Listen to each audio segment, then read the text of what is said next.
remember, the flash of an atomic bomb can come at any time. There is a bright flash, brighter than the sun, brighter than anything you've ever seen. And this is very, very important. Sometimes the bomb might explode without any warning, without any warning, without any warning, without any warning.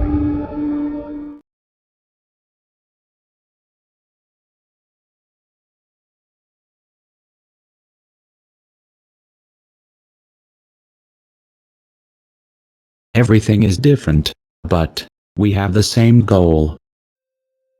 The goal of everyone is freedom and peace.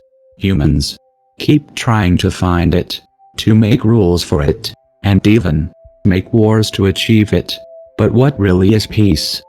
Peace is just to be humans living on the Mother Earth with no other differences, trying to do the best for the whole world, not only for ourselves, until we reach the inevitable moment when we say goodbye to this world with satisfied conscience, or a peaceful one.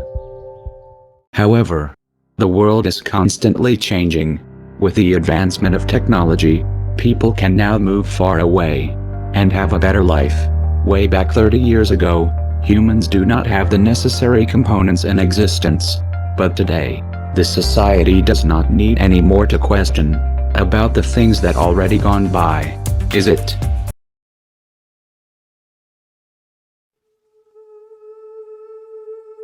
There is a common saying that war is never good, peace is never bad. But if we look back into the history of mankind, it will be clear that there have been wars since prehistoric ages. War has been an important topic of analysis in the latter part of the 20th century, in the aftermath of two world wars, and in the shadow of nuclear, biological, and chemical holocaust. More was written on the subject than ever before, as an extractor of resources, and the end of everything. However, these faces are still painted and living. Even those wars in the past consumed almost everything. It did not exterminate humans from the face of the world. The society is still laughing, running, eating, working, and enjoying the events of their mind. Everyday life can be unpredictable and disorganized, yet people are keeping up.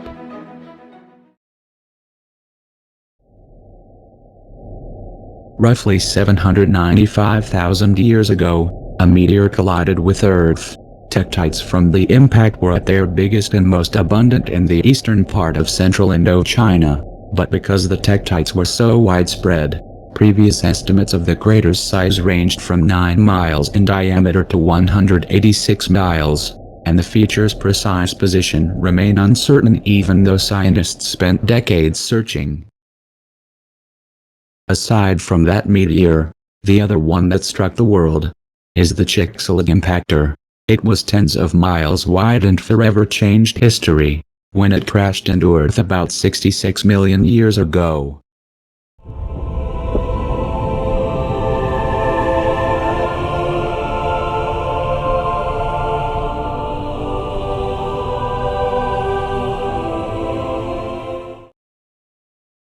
A lot of doomsday scenarios involve space and astronomy.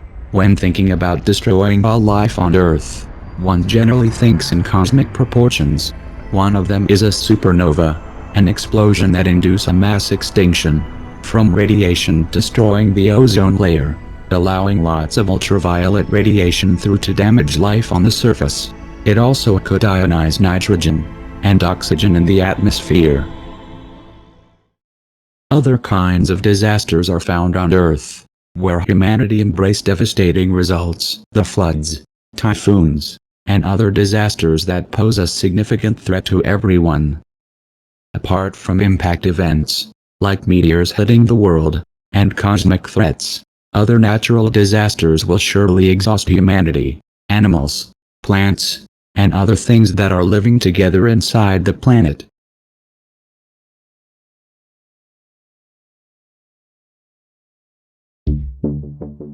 In the past centuries, pandemics have affected many people around the world.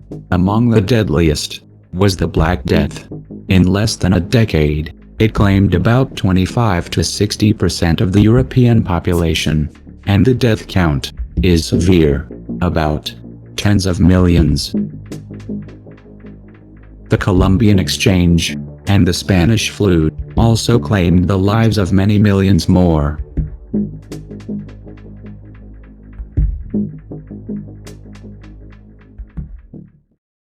Concern was, he said it in so many words, that a small group of dedicated scientists could create an altered biological agent that could wipe out humanity as we know it.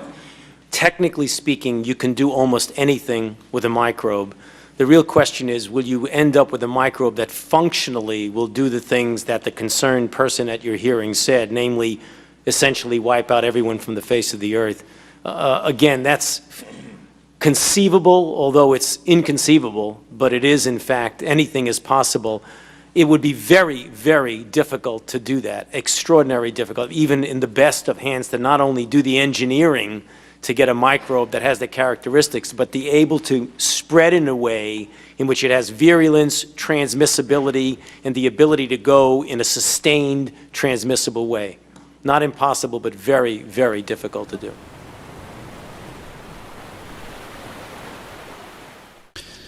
In the past 2 weeks, the number of cases of COVID-19 outside China has increased 13-fold, and the number of affected countries has tripled.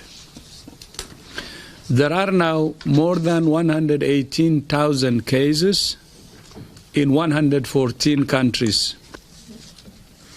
WHO has been assessing this outbreak around the clock, and we're deeply concerned both by the alarming levels of spread and severity and by the alarming levels of inaction. We have therefore made the assessment that COVID-19 can be characterized as a pandemic. The virus has spread around the world. It has become more difficult to manage. More countries have opted to take the strictest measures possible to contain it. Over 100 countries worldwide had instituted either a full or partial lockdown, affecting billions of people, and many others had recommended restricted movement for some or all of their citizens.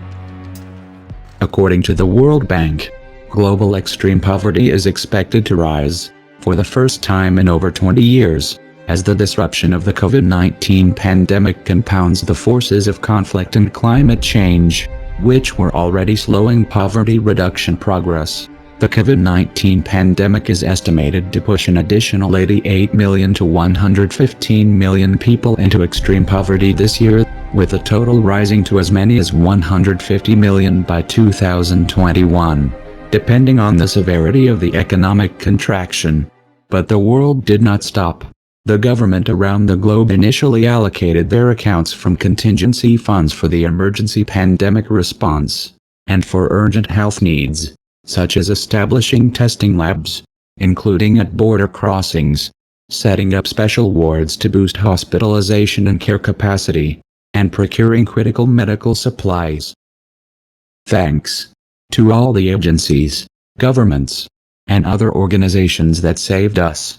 We should truly appreciate that the world is still spinning. The wars, the disasters, the pandemics, and the crisis that troubled us. It is truly a miracle that we have survived and come as far as we have right now. You should come with me to the end of the world. We could lie all day on the quiet sands. I would introduce you to my friend the bird.